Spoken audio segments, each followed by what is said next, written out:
Hi, this is Rachelle with Scrapcraftastic, and I am back to work on part 4 of our December daily. In this video, we will be adding a closure and talking about journal toppers. This is the journal that we created. We did the cover, we did the pages, and we did the stitching. If you would like to catch up with us or make your own December daily junk journal/journal, check out the links in the description box below. The links for part 1 through 3 are listed there. Okay, so this is a journal that we made. It's kind of plain now. If you like that, fine. I do kind of like it just plain like this. But for those that want to do a little something more, I'm going to show you what some of the options are. There are many, many ways to decorate the cover and also add a closure so that, everything that you put in here is more secure and that the journal stays closed depending on how full you stuff it. So let's start with closure options. I have a series coming to show how I made this journal. This is a very simple closure option. It is a ribbon closure. It is actually attached to the journal, so it's not removable, and it's adhered under this topper. This is an example of a journal topper. This one has a pocket at the top. It's pretty tight, but when I can leave a pocket, I usually leave a pocket. So this is an example of a journal topper and a ribbon closure that is attached. You can also do just a simple ribbon closure that's just tied around it. You can weave your ribbon through the stitching if your stitching is exposed. So there are many, many options. Here is another example. This one is available in my shop, and let's see, let me take it out. This is Traveler's Notebook style. So this is using the eyelet closure with ribbon. Happens to be seam binding. So I put eyelets in the front and back and then just looped the seam binding through the ribbon. So that is another closure option, is the eyelets and seam binding, or you can use twine, seam binding. I've seen people use yarn, ribbon, whatever the case may be, some type of trim. That is the eyelet closure. If you want to see more about that journal, I'll link to those videos in the iCard up above. I am going to do one of the simplest closures that I have seen, and it takes minimal supplies to do. I've never done it before, but I've seen it done. I learned about this from watching Passions of Paper. I think I have the name correct. I will link to them in the description box below. So all you need is one button, and some type of elastic. Now I pulled out these elastics because this is like a Christmas journal. I prefer this color gold versus this color gold. I think this gold came from the hair store, the beauty supply. I don't remember what it was used for, but it's something to do with hair. Yep, beauty source. So if you need elastic and you have a beauty supply, check there. They have multiple different colors. This came from Joann, probably off season on sale. And then this is just my plain black cording that I use for Traveler's Notebook. Say if I need to restring or add a jump band, this is what I use. I also have this in white. This is from Amazon again. I'll link to everything that I can in the description box below. As far as the button, this is all I have other than buttons on clothing. So I'm going to have to try and find something here that will work. Or I could make my own paper button. If you would like to know how to make a paper button, let me know in the comments. I was actually going to do that for this and try to make it look kind of like a Santa's belt. So if you are interested to see that or would like to make your own paper button, let me know in the comments and we'll work on that. Also, here's some other examples of closures. This is just ribbon that I picked up from Dollar Tree. Again, you can usually find a nice selection and nice colors of ribbon in the floral department. It's Floral Garden. Yep. So this is a wine color and this is a red. I haven't opened this one yet. The black ribbon that I use here, they have it in multiple different widths, but this black ribbon is also from Dollar Tree. So I just need to choose a button. I'll talk about this ephemera here because we're going to use something from that to create our topper. I think I just want black, a nice black button. So far this is a choice. That's a good choice. I think I like this one even better. At first, I wasn't sure where these buttons came from, but I'm sure they came from Dollar Tree back in the day because it says Greenbrier International, and I'm pretty sure that's a distributor for Dollar Tree. All right, so I'm going to go with this one. I think it's a nice size and style of button. So, do I want to use the gold or the black? I could always change it. This is my preferred gold color. I've had this for a while, so let me go ahead and use it. I'm trying to use my stash. I don't know, this is a little thin. That may be why I haven't really used much of it. But what I'm going to do is just thread this through 2 holes in the button. The button has 4, but we only need 2. Maybe we can use those other 2 for some other type of embellishment. Then basically, we're just going to cut a length to wrap around a double length, I think, but it needs to have some pull to it. So I'm going to cut it a little long to begin with and see, since I'm new to this. So this is what we have so far and the 2 tails here. So I'm going to hold this on the cover. We have 2 stitches on the outside, and I am going to weave the elastic tails underneath each of those stitches. So one tail under one stitch. Let me see if I turn it this way, you can see it better. One tail under one stitch, the other tail under the other stitch, like so. So that's going to keep it held in place. So when you open your journal, you don't have to worry about losing your closure piece. All right.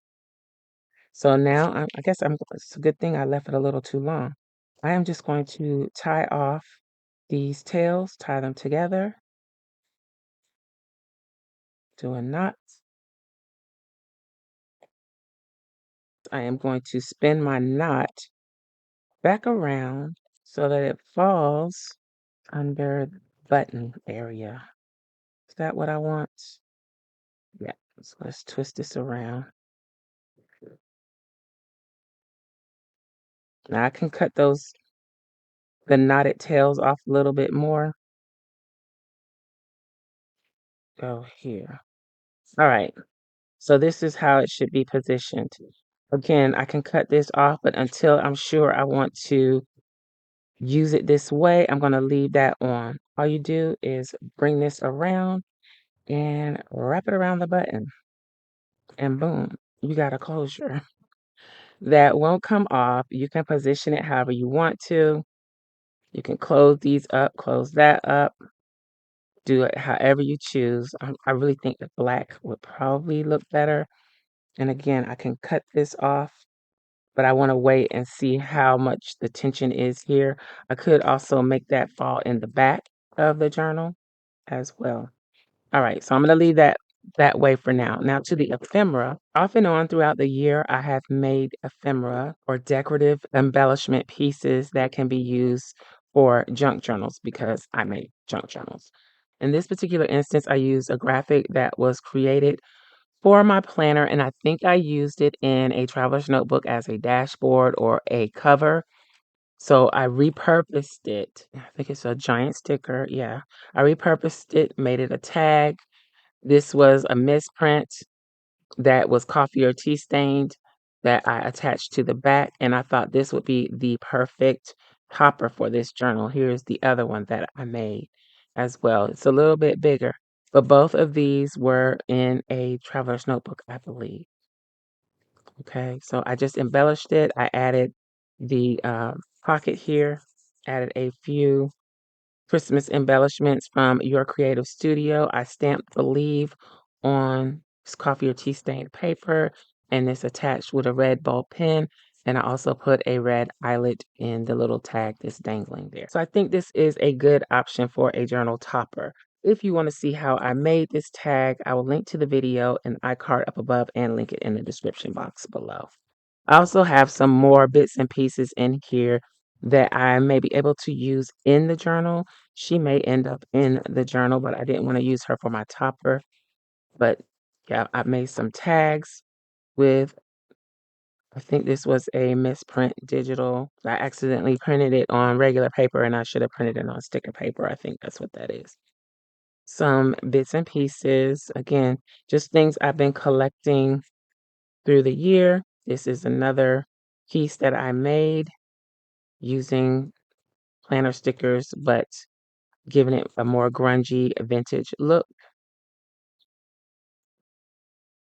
And I'm pretty sure I made this with envelopes and ephemera papers and things like that that I received from a sub box from Your Creative Studios. This is a journaling card that I stamped on the back.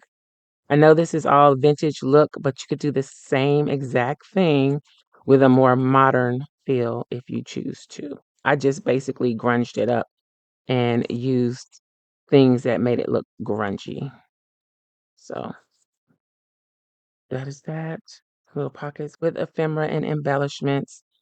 Got a ribbon closure here. It's a secured, another example of a secured ribbon closure.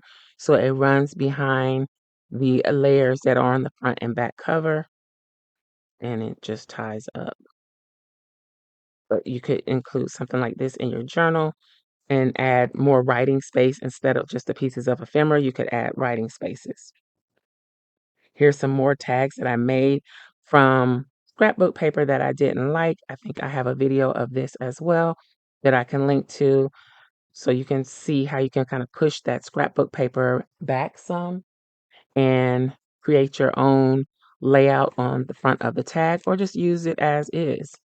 Again, this is a misprint. Copy or tea stain paper on the back. So that's more room for writing. They all have a Christmas feel. They can be used in the journal, depending on the kind of look that I'm going for. And I also made some journaling cards with that same technique. Okay, let's see what else we got going on in here. Oops. So more tags, Christmas inspired. All of these can be written on the back. So if you're worried about running out of writing space, this is an example of the things that you add to your journal, to your December daily can be the actual writing space. As for me, I am heavy on the decorating. To me, it's all about the creating, not necessarily about the writing. I mean, I may jot down a little bit here or there, but for me, that is my writing, the creating. Okay. So these are the tags that I've made. And all of this is from scraps, leftover pieces. This bow is from a planner sticker. Yep. Um, not sure about this one. And I did go back and use stickles on this. So the little red balls on the tree are, or it's a cupcake actually. Yep. This is a digital for my planner. And I think I printed it on cardstock. So those little sprinkles, that's what that's supposed to be, have stickles or glitter glue and the star. Let's see what else we got going on here. Here's another example. I used glossy accent. This is glossy accents. It is an adhesive. It says it's a clear dimensional medium. So you can use it as an adhesive, like if you're using jewels or metal pieces, this works really well. But you can also use it to add a little glossy dimension to your projects. So that's what I did here. I used the glossy accents and the stickles to give it a little shine, make it look fun. I guess I was thinking ahead when I did these.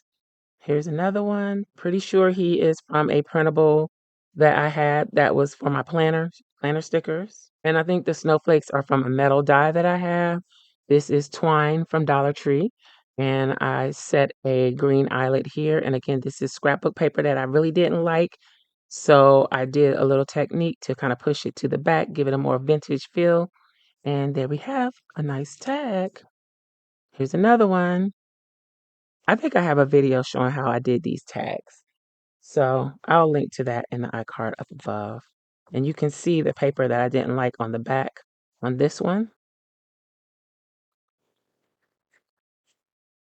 This is definitely from a sticker kit ribbon. I didn't really embellish the pocket, but I made the little fireplace a pocket and put some stickles on the stockings. There we go. This has a type of stickles on it, and then big jewel on the snowflake in the background. And these were little envelopes I can definitely use in the journal to add more writing space. This is a Christmas wish, but you can write on the back. Okay, definitely going in there. Then Believe in Santa. This is the digital. And I believe this paper is some origami paper that someone sent me from Japan, and I folded it and made envelopes with it. All right, this is one of my favorite Christmas themes is the Christmas mailbox.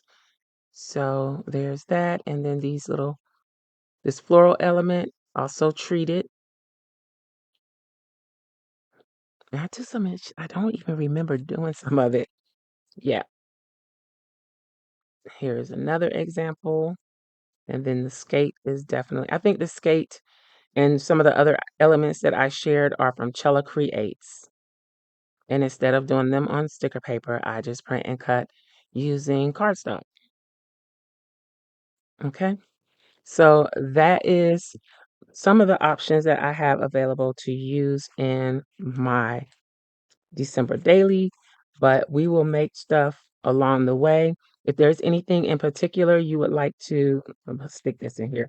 If there's anything that you specifically would like to make for your December daily, let me know in the comments and I'll see if I can get that in on my list of to-dos. Okay, so we made this easy peasy closure. Again, I need to figure this part out. But yep, that is like the easiest closure ever. You can glue your topper down, which is what I did here. I could easily glue this down on the front. I'm not committed to it yet. Um, and because it has a full back, I don't really want to lose the back that I created on this. So for now, I'm going to use it as a free floating topper, basically slide it behind. I might have to slide this down a little bit. Slide it behind the closure, and it's just kind of a decorative element on the front until I decide for sure what I want to do for the topper. Let me bring my tails out. I'm going to bring my tails out of the top. That way, when I put some beads on them, it will dangle down the side, kind of like a tassel or a dangle. And let's close this up again.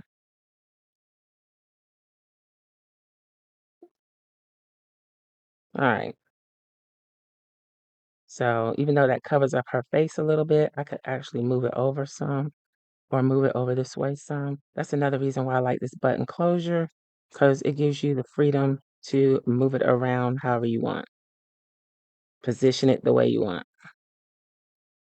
All right, so let me know what you think about that. Again, I'll link to Passions of Paper in the description box below. Check out her channel. In the next video, I'm going to add the corner protectors. I'll go ahead and link to some in the description box below in case you're interested.